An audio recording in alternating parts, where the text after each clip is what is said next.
So good, and now they're catching up.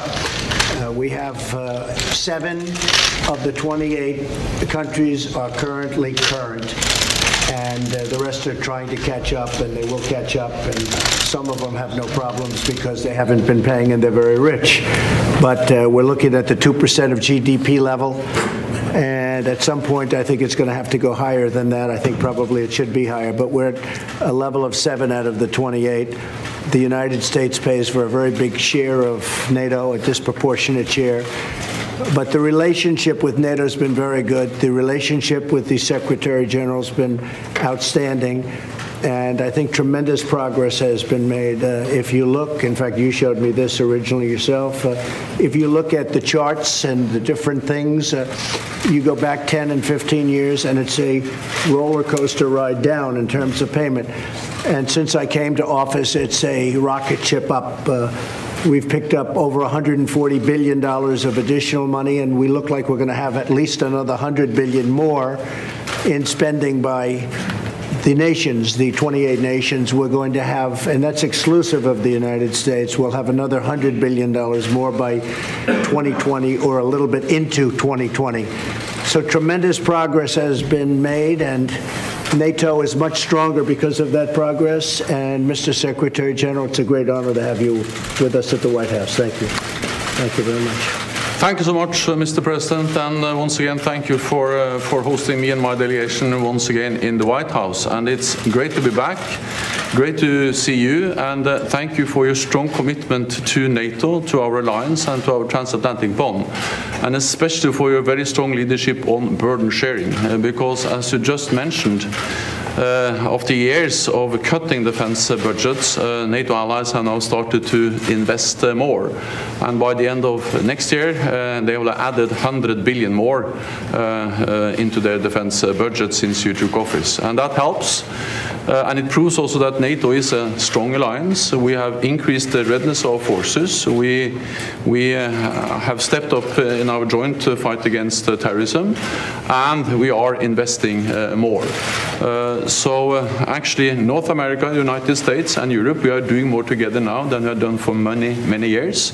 And that shows the strength of this alliance in a year where we actually are celebrating the 70th anniversary of NATO. So it's great to see you. I look forward to our meeting, and thank you for your support. Well, thank you, and it has been an honor. And we're very proud of what's happened over the last couple of years with respect to the relationship and to NATO. A lot of the media doesn't know what took place, but a tremendous amount of additional money was invested by other nations, which was a fair thing from the United States, from our standpoint, the standpoint of the United States, and a lot more money will be invested. But we've been picking up a tremendous and disproportionate share. And we just want fairness. I have to have fairness for our taxpayer, too, and I think that's what's happening, and I very much appreciate it. Thank you very much. Thank you all very much. Mr. President, on the border, Mr. President, is it your intention, sir, to close the border this weekend? What would it take to not close the border? Well, I haven't made that intention known, and I'm ready to close it if I have to close it. Mexico, as you know, as of yesterday, has been starting to apprehend a lot of people at their southern border, coming in from Honduras and Guatemala and El Salvador, and they're really apprehending thousands of people.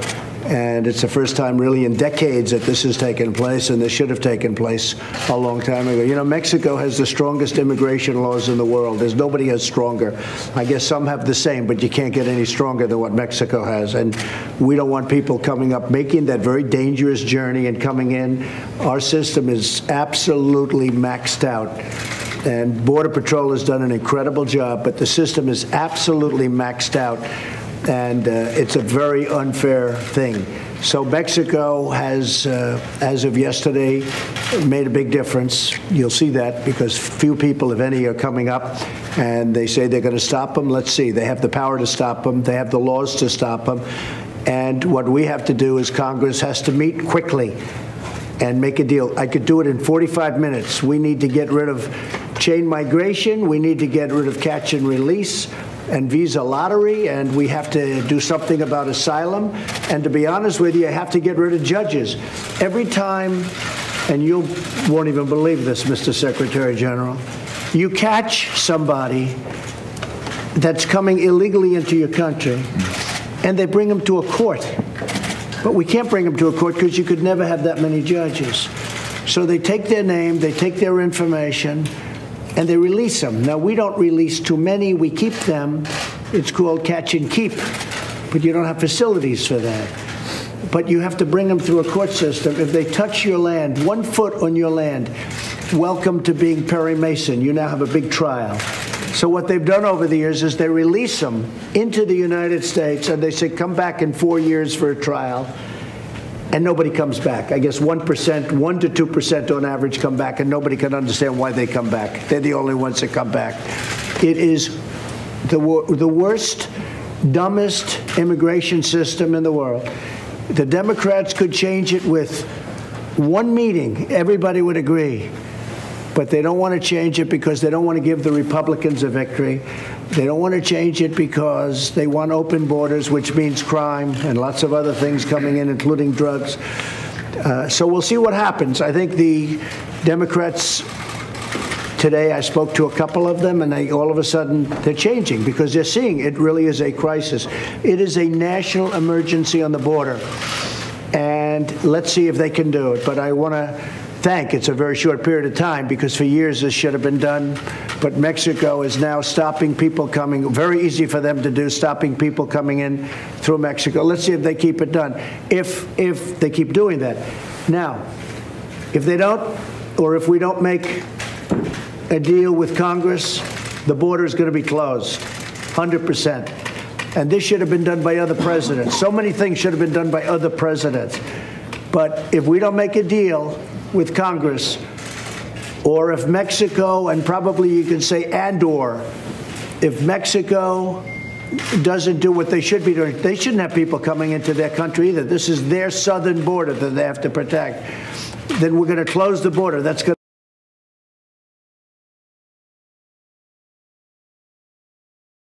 to be it. Or we're going to close large sections of the border, maybe not all of it.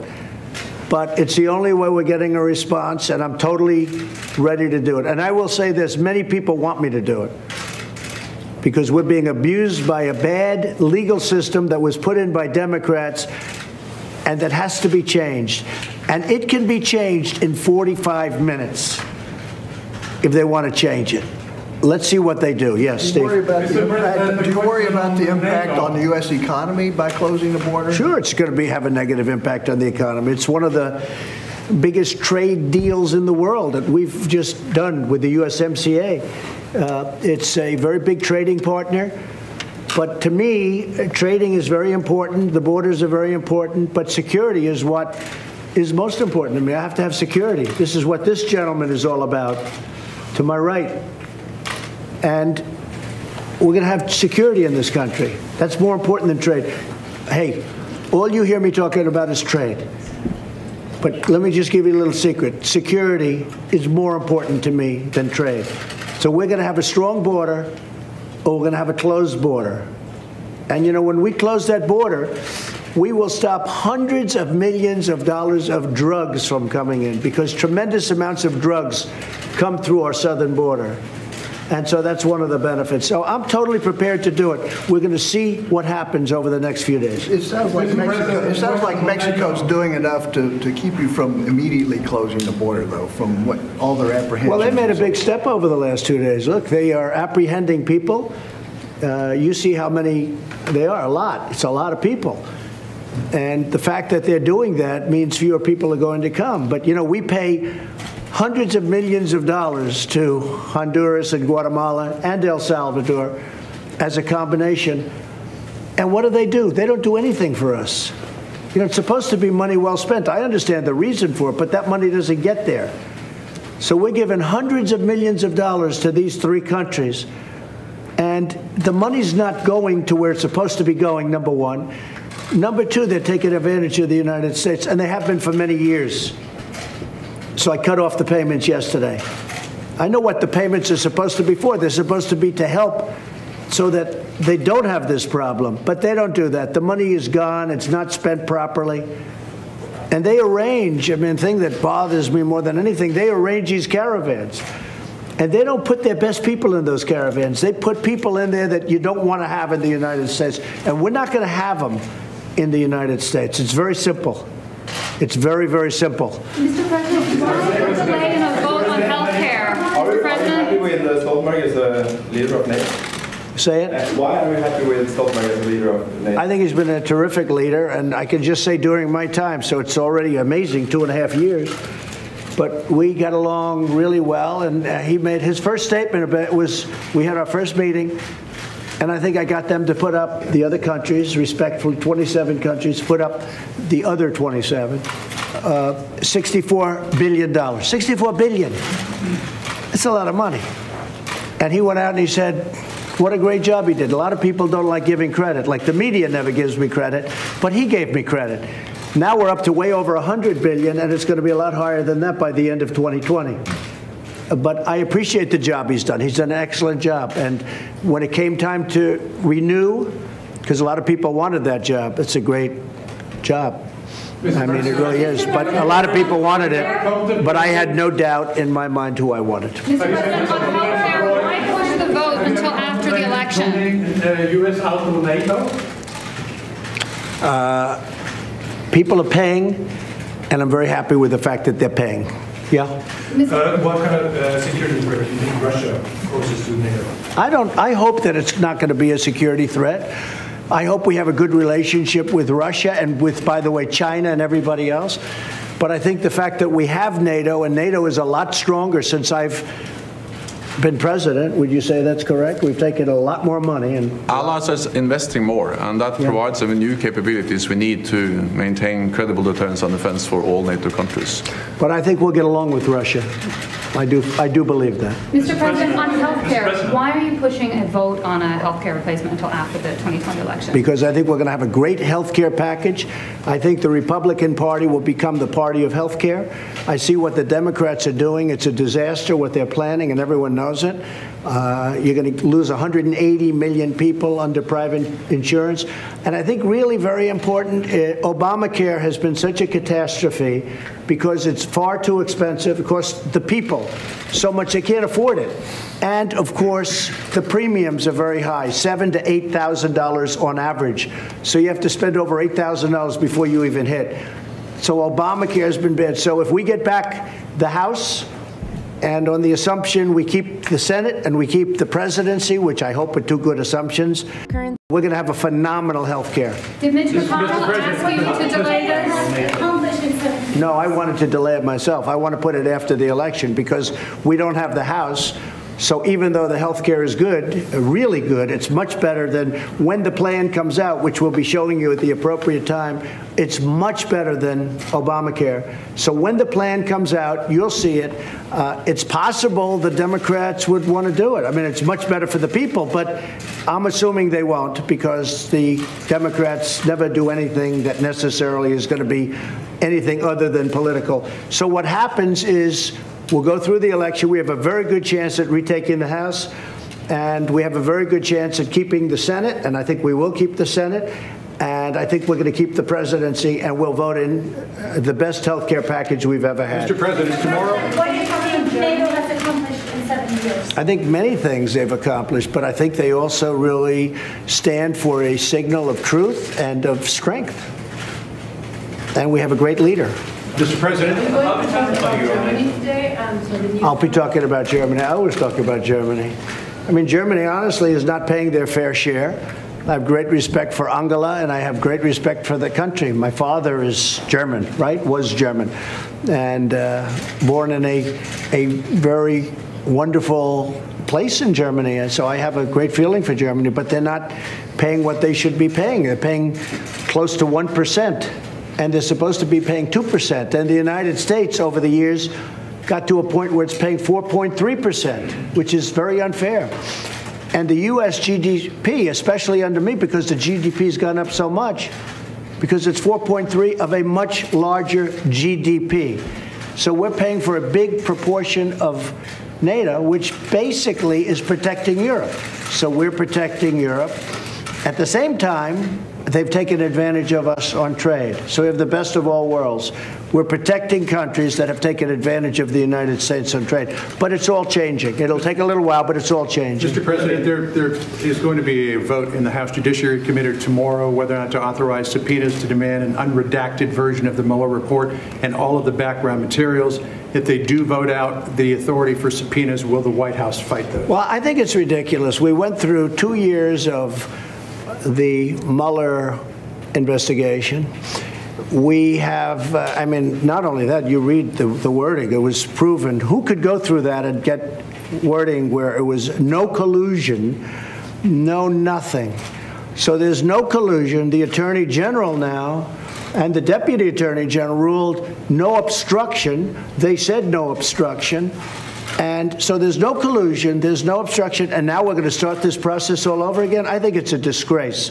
These are just Democrats that want to try and demean this country, and it shouldn't be allowed. And I'll totally live by what the Attorney General, I have great respect for the Attorney General, I'll live by what he said, but I will tell you this, nothing you give them, whether it's Shifty Schiff or Jerry Nadler, who I've known, he's been fighting me for half of my life in Manhattan, and I was very successful, thank you. But Nadler's been fighting me for years and years in Manhattan, not successfully.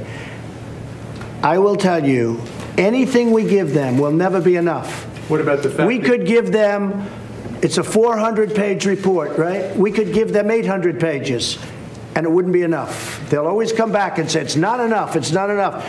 This thing has gone on for 2 years. And really, it started long before that. It practically started from the time I came down the escalator, because this was a whole plot.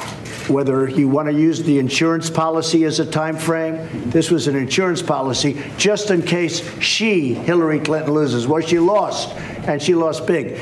This has been going on for years. Now they want to keep it going on. We had they spent over $30 million on an investigation. They found no collusion, which, by the way, was the most ridiculous premise I've ever heard of anyway, and you understand exactly what I mean. No collusion. There was no collusion. There never was. After $30 million, we're going to start this process again because Jerry Nadler wants to start it or because Schiff wants to start it. I'll rely on the Attorney General to make decisions, but I will tell you, anything that's given to them will never be good enough.